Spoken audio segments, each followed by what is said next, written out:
Crônicas do Amanhecer. Por Feijão Centro Espírita Allan Kardec. Balneário Gaivota, 18 de janeiro de 2019. Confirma-se Deus é brasileiro? Ricardo Araújo Pereira, humorista, membro do coletivo português Gato Fedorento. É autor de Boca do Inferno, escreveu para a Folha de São Paulo dia 04/11, que apesar de ter, provavelmente, vários outros assuntos urgentes para tratar, Deus resolveu dedicar bastante atenção às eleições brasileiras.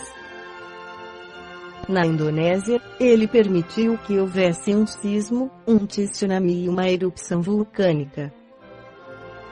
Nos Estados Unidos, deixou que matassem 11 judeus numa sinagoga, o que não pode ter deixado de o transtornar, uma vez que tem judeus na família. E uma das minhas unhas continua encravada, sempre perante a sua passividade. Mas vale a pena examinar a intervenção que teve nas eleições do Brasil. Muitos têm refletido sobre o comportamento do PT, do candidato vitorioso e dos eleitores, mas, sobre a ação de Deus, nenhuma palavra dos analistas políticos. E, no entanto, no discurso de vitória, Jair Bolsonaro agradeceu-lhe pela oportunidade e disse que tinha sido ele a salvá-lo do atentado. Por outro lado, Adélio Bispo de Oliveira, o autor do atentado, disse que quem lhe deu a ordem para matar Bolsonaro foi Deus. Significa isso que Deus queria eleger Bolsonaro, mas ao mesmo tempo também queria dar-lhe uma facada. Ou seja, era aquilo a que se costuma chamar um eleitor indeciso. A maioria dos brasileiros indecisos anulou o voto. Mas Deus tem recursos inacessíveis aos outros eleitores e optou por essa estratégia. Votou em Bolsonaro, mas primeiro tentou matá-lo.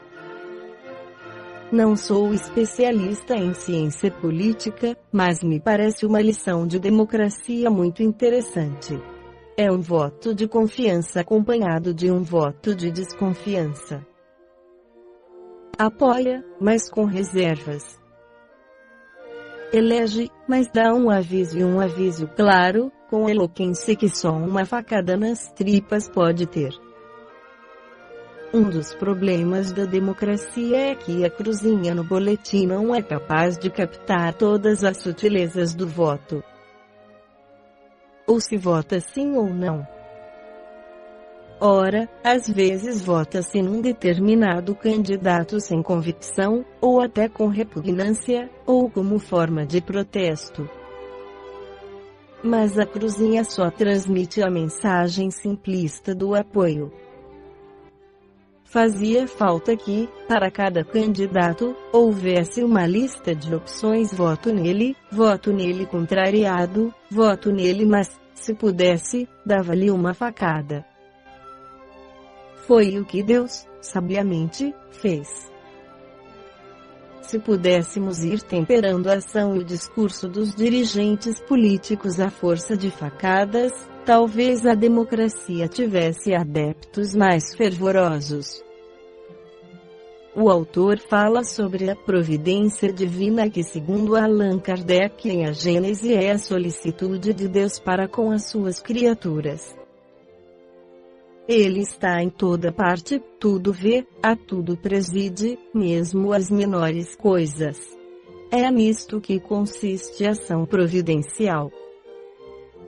Como pode Deus, tão grande, tão poderoso, tão superior a tudo, imiscuir-se em pormenores ínfimos, preocupar-se com os menores atos e os menores pensamentos de cada indivíduo?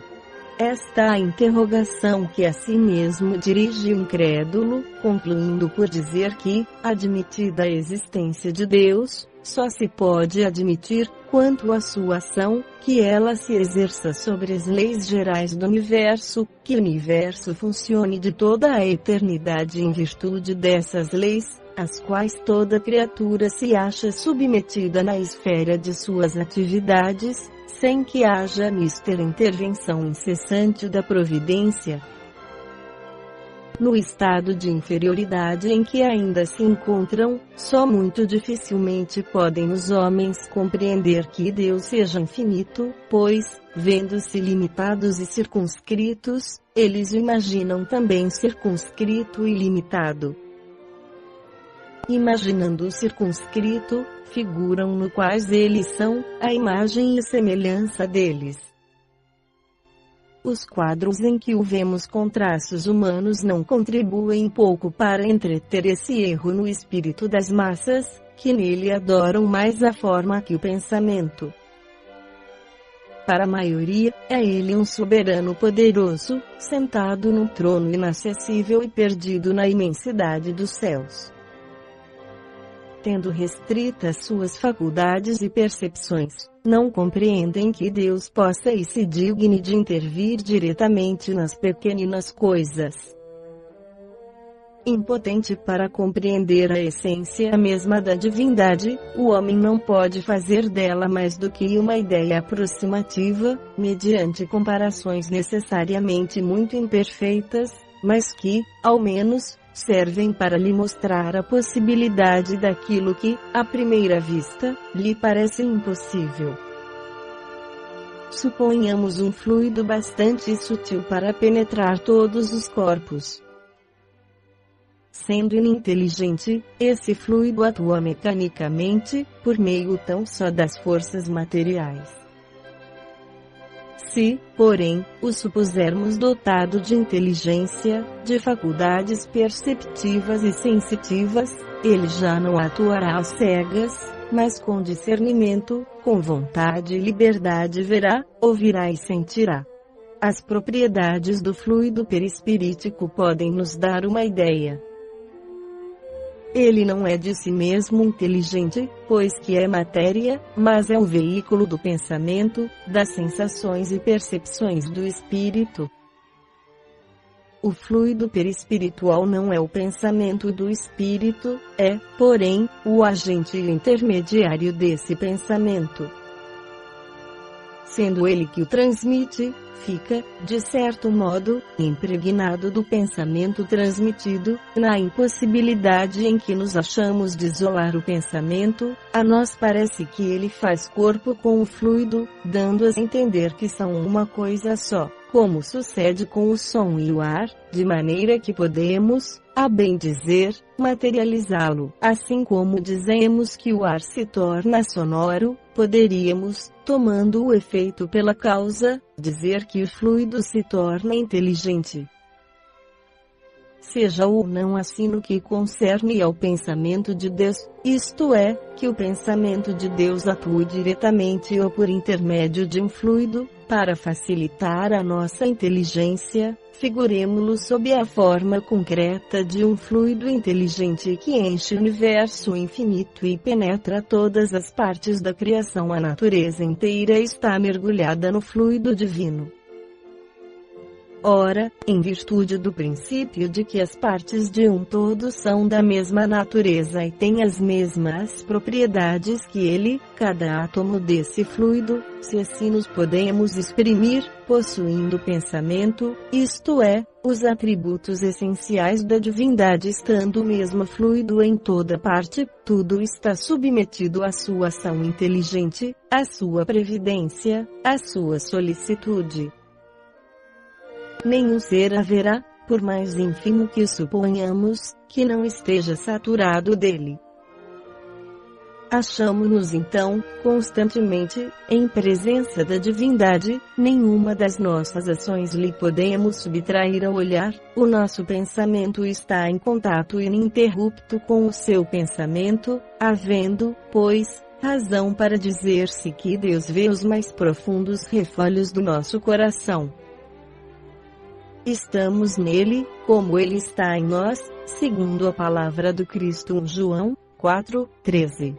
Para estender a sua solicitude a todas as criaturas, não precisa Deus lançar o olhar do alto da imensidade.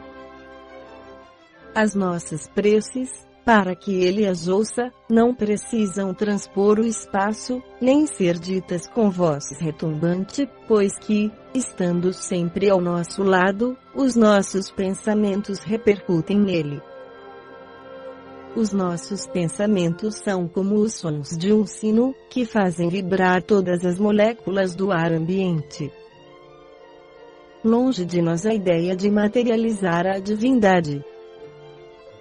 A imagem de um fluido inteligente e universal evidentemente não passa de uma comparação apropriada a dar de Deus uma ideia mais exata do que os quadros que o apresentam debaixo de uma figura humana.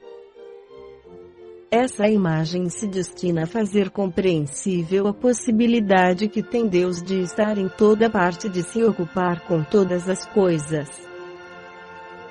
Temos constantemente sob as vistas um exemplo que nos permite fazer ideia do modo por que talvez se exerça a ação de Deus sobre as panes mais íntimas de todos os seres e, conseguintemente, do modo por que lhe chegam as mais sutis impressões de nossa alma. Esse exemplo tiramo-lo de certa instrução que a tal respeito deu um espírito. O homem é um pequeno mundo, que tem como diretor o espírito e como dirigido o corpo. Nesse universo, o corpo representará uma criação cujo espírito seria Deus. Compreendei bem que aqui há uma simples questão de analogia e não de identidade.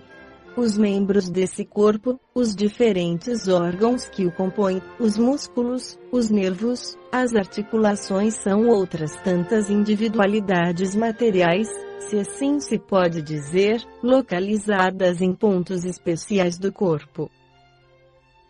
Se bem seja considerável o número de suas partes constitutivas, de natureza tão variada e diferente, a ninguém é ilícito supor que se possam produzir movimentos, ou uma impressão em qualquer lugar, sem que o espírito tenha consciência do que ocorra. Há sensações diversas em muitos lugares simultaneamente. O espírito as sente todas, distingue, analisa, assinala a cada uma a causa determinante e o ponto em que se produziu, tudo por meio do fluido perispirítico. Há, contudo, um fato concreto que não podemos ignorar: a providência divina existe, somos dela beneficiários, cotidianamente, no plano físico e no espiritual. Eis o que Emmanuel tem a dizer no livro Rumo Certo, pela psicografia de Francisco Cândido Xavier. Seja onde for, recorda que Deus está sempre em nós e agindo por nós. Para assegurar-nos, quanto a isso, bastar-nos a prática da oração, mesmo ligeira ou inarticulada, que desenvolverá em nós outros a convicção da presença divina, em todas as faixas da existência. Certamente, a prece não se fará seguida de demonstrações espetaculares, nem de transformações externas imprevistas. Pensa, todavia, no amparo de Deus e, em todos os episódios da estrada, senti-lo-ás contigo no silêncio do coração. Nos obstáculos de ordem material, esse apoio não te chegará na obtenção do dinheiro fácil que te solva os compromissos, mas na força para trabalhar a fim de que os recursos necessários te venham às mãos. Nas horas de dúvida, não te virá em fórmulas verbais diretas que te anulem o livre-arbítrio, e sim na inspiração exata que te ajude a tomar as decisões indispensáveis à paz da própria consciência, nos momentos de inquietação. Não surgirá em acontecimentos especiais que te afastem dos testemunhos de fé, mas percebê-los-ás contigo em forma de segurança e bom ânimo, na travessia da aflição, nos dias em que o mal te pareça derrotar a golpes de incompreensão ou de injúria, não se te expressará configurado em favores de exceção que te retirem dos ombros a carga das provas redentoras, e sim na energia bendita da fé viva que te restaure a esperança, revestindo-te de coragem, a fim de que não esmoreças na rude jornada, em direção à vida nova.